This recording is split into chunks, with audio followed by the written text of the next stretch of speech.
Matt, in our week away from major MMA competition, we're getting back to the basics with Fight Night Picks, Parry, and Counter. And Matt, I really look forward to this. It's an opportunity for us to go a little bit more long form and answer some of the questions from the community. So we threw it out there, Instagram, as well as the community tab on YouTube. And here's one of the questions that came in. What's up, guys? Eric from Germany had this topic in my head recently. Best performances in a losing effort and worst performances in a winning effort. I personally think Michael Bisping looked maybe at his best against GSP and terrible against 46-year-old Dan Henderson. And Eric, that's a great question. That's one of those ones that, you know, every now and again, I'll think about it. I'll get stumped. I'll go back. I'll watch some fights. And this was a really good opportunity to kind of talk about some of those performances where even in a loss, the fighter maybe didn't lose stock, or a fighter won a fight, but A, maybe they shouldn't have won it, or B, everybody looked terrible, or C, they won it, but really you didn't gain anything out of it. We didn't really learn anything out of it. So for me, if we have a look at some of the best performances in a loss, there's a lot of them to toss around in my head. And it's really cheap. And listen, I did it. If you go back and you look at Fight of the Year candidates, and then you consider, well, the loser must have put on a great effort if it was Fight of the Year. The only trouble with that one is if you go back through and look at the World MMA Awards, you're going to find certain fights where it ended in a knockout. It ended in a submission. It ended in the second round or the third round. We didn't get all those championship rounds, and you didn't really get to see the full potential of a fighter. I know Poirier-Gaethje, that could be one of them. Gaethje and Michael Johnson, that one ended in a finish as well. Great fight, but what do we really learn? Well, Justin Gaethje can hang with the UFC guys, but how good is he really? So for me, if we look at the best performances in a loss, Zhang Weili, when she took on Joanna Jedrzejczyk, great fight, but how good did Joanna Jedrzejczyk look in that fight? It looked like she hadn't missed a beat, even though she was on a losing skid. So I like to think of like, okay, when was this basketball player in their prime? Even if they didn't win the title that year, and maybe they didn't even win MVP, what was the best years of their career? Joanna Jedrzejczyk might have put on the best performance of her career. It's just Weili also did the same thing, and that was so crazy about that fight, because for a lot of fight of the years, yes, they're very competitive fights, but you might have an idea as to who won that fight at the end. Joanna Jedrzejczyk's face looked like she was about to star in a horror movie, but she genuinely could have won that fight. That's how close it was. And I'm not going to lie, I actually thought that Joanna won that fight, even with the crazy hematoma on her forehead. Like, that's how close that fight really was. And this is when you know a fight is just kind of perfect on both sides. Joanna Jedrzejczyk doesn't even really have an opponent right now. She looks so good in her losing effort to Weili. So she did so well, even though she lost, that really the only other opponent to put her back in there is with Weili Zhang. So I agree with you 100%. Joanna Jedrzejczyk, that might have been her apex, even though it wasn't a losing effort. And that's the thing. I mean, you look at the recent string, the fights against Rose, the fight against Valentina Shevchenko. I know there's a win peppered in there still, but you look at that fight against Zhang Weili, and even in losing, you want to look great. So I consider that as one of those top three type of performances. And listen, by no means is this top three complete. These are just three that I could really think of. Kelvin Gastelum, when he fought Israel Adesanya. Listen, I get it. Gastelum lost that fight. But think of a time where Kelvin Gastelum looked better. I can think of one when he knocked out Michael Bisping. But the circumstances around that one were sketchy. Bisping had just lost to GSP, UFC 217. They needed somebody to main event over in China as Anderson Silva fell out. Kelvin Gastelum looked great in that fight, but in the fight against Israel Adesanya, it was a chance for Adesanya to really kind of win over the fans, but ultimately Gastelum looked great. And even though he looked great, it's almost like that fight kind of took quite a bit out of him, and he hasn't looked the same since. No, he really hasn't. It's a wild thing to say, but it's kind of a reality of MMA, where when you do get into these crazy types of wars, you might not be the same fighter afterwards. Now, there is a handful that they are able to have these crazy wars, like Justin Gaethje can go out there and have Gaethje fights every single time. Robbie Lawler, it took years and years and years for it to catch up to him. But Kelvin Gastelum has that one crazy fight against Adesanya, and it's wild looking back at that fight in hindsight, because Adesanya absolutely destroys Paulo Costa, knocks him out with pretty much no hesitation. No resistance, the word I'm looking for. And then he goes out, puts on an absolute masterclass against Robert Whittaker. We know what a high-level striker Robert Whittaker is. So the fact that Kelvin Gastelum is able to go out there and really go shot for shot with Adesanya for, well, I'll say 21 of the 25 minutes is insanely impressive, especially look at where Gastelum is right now in his career. And you had kind of mentioned it too, how he hasn't really been able to find the same level of success after that fight. The loss to Jack Hermanson by leg lock. Now he's going to be fighting Ian Heinisch, of course. Like, he's not really in the category that we once had him with after this Adesanya loss, which is unfortunate, but I do agree. When you just look at the complete totality of his performance, that's the best Kelvin Gastelum's ever looked. We'll have to see what happens in 2021, but you're right. A fight against Ian Heinisch and a fight against Israel Adesanya, we're definitely moving back in the division for sure, and you know that. Another one of those fights, Frankie Edgar, Gray Maynard. They had a great little rivalry. I know a lot of people, for Frankie Edgar, they think of the title fights at 45 that didn't go his way. But this is a former lightweight champ. You hear it brought up here and there, and there's pockets. But the second fight that he had against Gray Maynard, well, Gray Maynard didn't win that fight. But Gray Maynard, I mean, this is a guy who always trying to reach the top of the mountain, really couldn't do it, but looked amazing in that fight. Well, so this one we are cheating a little bit, because of course it was a draw, but when you look at this fight, Frankie Edgar got off to such a terrible start, and again, it's hard to recover from a 10-8 round, much less what probably should have been a 10-7 round. The fact that Gray Maynard, and it's wild too, especially, listen, we're young, we like MMA. It's not like we really followed Gray Maynard all that closely at the start of his career, and you just sort of look at where Gray Maynard is now in this stretch, and a lot of people know him for the disappointing performance against Nick Lentz at like UFC 229. Like, that's the image a lot of people have of Gray Maynard, and then of course, he did go down and fight at 145. The second half of Gray Maynard's career has been very odd, to say the least, but that original run at lightweight was extremely impressive, and the thing that I always find this hilarious that they bring up is Joe Rogan on the broadcast when Gray Maynard fought at 155. It's always, look how big of a lightweight he is. Oh, wow, Gray Maynard's as big as the lightweight as you can possibly get. Then he went on to fight at 145, and he doesn't even look like a big featherweight. So it's wild just, A, to see how far the sport's come since, you know, the years of Gray Maynard and Frankie Edgar being on top of the lightweight division.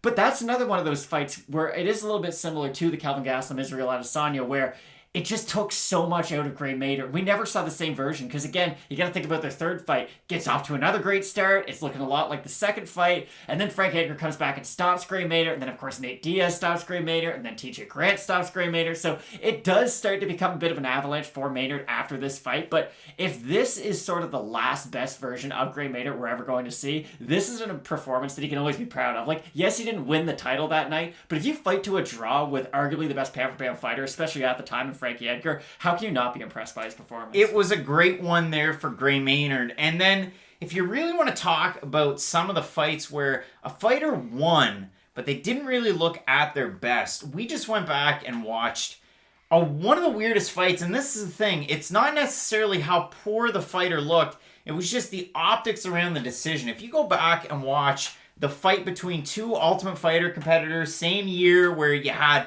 the winner in Michael Bisping taking on Matt Hamill, it was such an odd fight. And it was one where, at the time, Michael Bisping's still undefeated. He would end up beating Matt Hamill in this by split decision, going on to fight a really tough out and an all-timer in Rashad Evans and losing that fight by split decision, then moving on from light heavyweight to middleweight. But if you go back and watch that fight, you have to realize Matt Hamill was the pinnacle of a wrestler in MMA. He only wrestled. His striking was very, very green. They mentioned it on the broadcast several times at the start.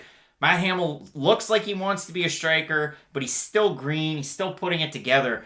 Matt Hamill just about floored Michael Bisping in that first round, and it was kickboxer against a Bisping who, and we talk about this a lot now in MMA, you look at the footwork of a fighter. Michael Bisping looked like Alexander Ovechkin in the NHL, just doing stutter steps. He'd move around the cage, but his movement wasn't overly fluid. He was very tentative because he had to watch out for the takedowns. It's just Matt Hamill didn't take him down. So in the first round, Hamill won. In the second round, it was close. I had it for Hamill. Of course, more judges than not had it for Bisping. And in the third round, Bisping was finally able to kind of withstand some of the pressure. Hamill was starting to become a little depleted, and Bisping started to land his combinations. But that was one of those fights where you look at the career trajectory for Matt Hamill, and yes, he has a win over John Jones. You look at the career trajectory for Bisping, and it's just two totally different arcs, to where Bisping won that fight. The decision was really odd. It was just a weird fight in general, and that's one that I wanted to go back to. Could you imagine if Matt Hamill won that fight and then he goes on to knock out Luke Rockhold at UFC 199 for the middleweight title? Now, of course, those are some extreme circumstances, but it is wild too, and you talked about it.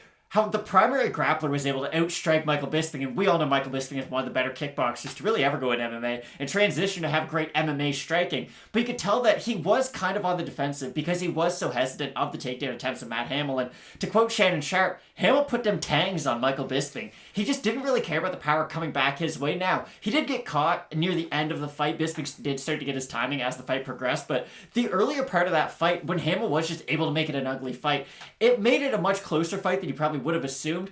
It is interesting rewatching it because you hear about it as such a controversial decision. And listen, I'm a big Michael Bisping fan. I can't hide that. So I'm probably never going to admit that he lost a fight solidly unless he got finished. But it was a very close fight. It is wild, though, that again, Matt Hamill and Michael Bisping were equals at one point. And then you do look forward to both guys' careers. Of course, Hamill has a win over the GOAT, but Michael Bisping beat Anderson Silva in a genuinely amazing fight. So, yeah, that's one of the weirder fights to ever go back and rewatch. It is an odd one. Now, let's get into a couple of fights where it's just, you won, but how dominant of a win was it? Or could it have been a lot more dominant? Daniel Cormier, when he fought Anderson Silva, you talk about optics, incredibly short notice that was brought together. Silva moves up to 205. And yeah, you know, he had the fight with Forrest Griffin. He had other fights at 205. But this was a marquee matchup against Daniel Cormier, who, again, undefeated. He had already had that Strikeforce Grand Prix run way back in his rear view.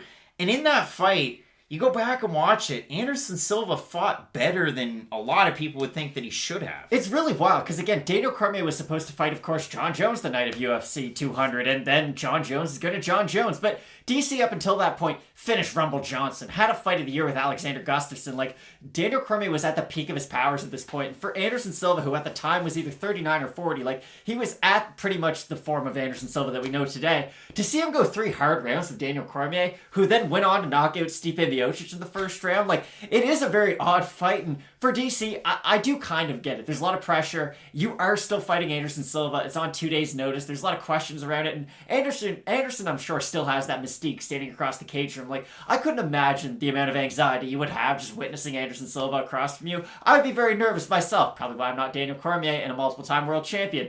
But DC went out there and wrestled an effective way. He kind of struck at range. And the wildest part about that fight, and again, DC won this fight. He won every single round.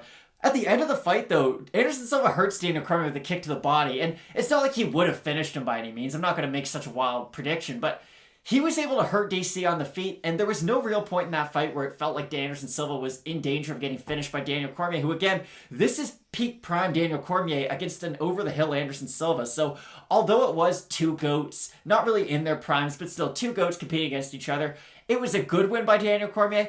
But this is the thing that set off people booing Daniel Cormier. Like, people don't really remember this. I know people hated him because of the John Jones fight, but this was a big, big reason as to why DC, no one would cheer for him. They were so upset about this performance, and they were so upset that he wasn't able to finish a guy like Anderson Silva that he didn't even really get the fans' respect until he beat Stipe almost 2 years later, which is wild to think about. And then I have to go to a fight at heavyweight. You mentioned Daniel Cormier, you mentioned Stipe Miocic. Well, Francis Ngannou fought Stipe Miocic, UFC 220, ends up losing a long, hard-fought fight. And it was one of those ones where you could cut the tension with a knife in the arena, having been there. It was insane. You had Cormier fighting Oezdemir beforehand. So it was such a great fight, and there were still such high hopes for Francis Ngannou that they booked him with Derrick Lewis, who was kind of having, and it's weird to say it, a resurgence. It seems like every time Derrick Lewis strings together a couple wins, it's a resurgence. We're going to the top. But at the time, Lewis was really making a push to the title. So they matched these two up in a fight that you expected fireworks in one of the biggest duds that I think we've ever seen in the cage. And it's one of those ones that gets compared. If a fight's poor on even a fight night card, if you look at Vanessa Mello and her fight against Sarah Morris, well, which was worse, Mello Morris or Ngannou Lewis? I still have to think Ngannou Lewis was worse. And out of that, Derrick Lewis won the fight, but nobody really won anything. You know how, a perfect example, so we just got done, of course, Dustin Poirier, Conor McGregor. A phenomenal fight that everyone was excited for because they thought it was going to be a phenomenal fight. Derrick Lewis is going to fight Francis Ngannou, two of the most dangerous knockout artists, not only in the UFC at that point, really of all time. Like, Derrick Lewis, there's not a second you're in the cage with him where he is not a threat, carries that power deep into the 3rd round. And I don't think I really need to explain the punching power of Francis Ngannou to anyone. Probably the most powerful athlete we've ever seen in the UFC. And those two men proceeded to stare at each other for 15 minutes. And You know it's bad when you have stats at the end of a round like, oh, well, Derrick Lewis did outstrike Francis Ngannou 5-3. It's like, well, I guess Derrick Lewis won that round then. It was such a hard fight to judge at the end of it because, well, no one really did anything, and especially for a fight that so many people were excited for. You hear Derrick Lewis and Francis Ngannou, you expect a fast finish, or you expect just an absolute fire fight and then two very tired men for about 10 minutes. Instead, we got a staring contest and what was promised as one of the most exciting fights of all time. Yeah, I mean, Derrick Lewis, great glove, but overall couldn't really win the fans over with a win over Francis Ngannou. You would assume when you look at that, and especially somebody that's just getting into MMA right now for the first time, you look at the record of Derrick Lewis, holy smokes, he's got a win over Francis Ngannou, who will be fighting Stipe for the title in a rematch coming up this spring. And you think, wow, this guy must be amazing. Let's go back and watch that fight. No. Just take our word for it. It's one of the worst fights of all time. You don't have to check it out. But Matt, with Fight Night Picks, Parry Counter, I'm really looking forward to the return. They're shorter videos. We get to answer your questions, so make sure you hit us up. YouTube community tab on Instagram at Fight Night Picks. And as always, Fight Night Picks is brought to you by Manscaped. Who's the best in men's below-the-waist grooming? It's Manscaped. Check them out, manscaped.com. Use the promo code FNP. You'll get 20% off and free shipping. They got great products, Matt, like the Crop Preserver Ball Deodorant. I use it quite often. It's nice stuff. They've got the Weed Whacker. Listen, I'm not above you can hear it work. Doing up my nose hairs on camera. A great travel case. The greatest thing they have, the Lawnmower 3.0. If you're shaving your nuts in the shower, look at that light. It's going to do you wonders. All kinds of great stuff if you order with them. The Crop Reviver Ball Toner as well. So, it's manscaped.com. Use the promo code FMP. You're going to get 20% off and free shipping. Make your testes your besties. And Matt, as we always say with Fight Night Picks, let's get into it.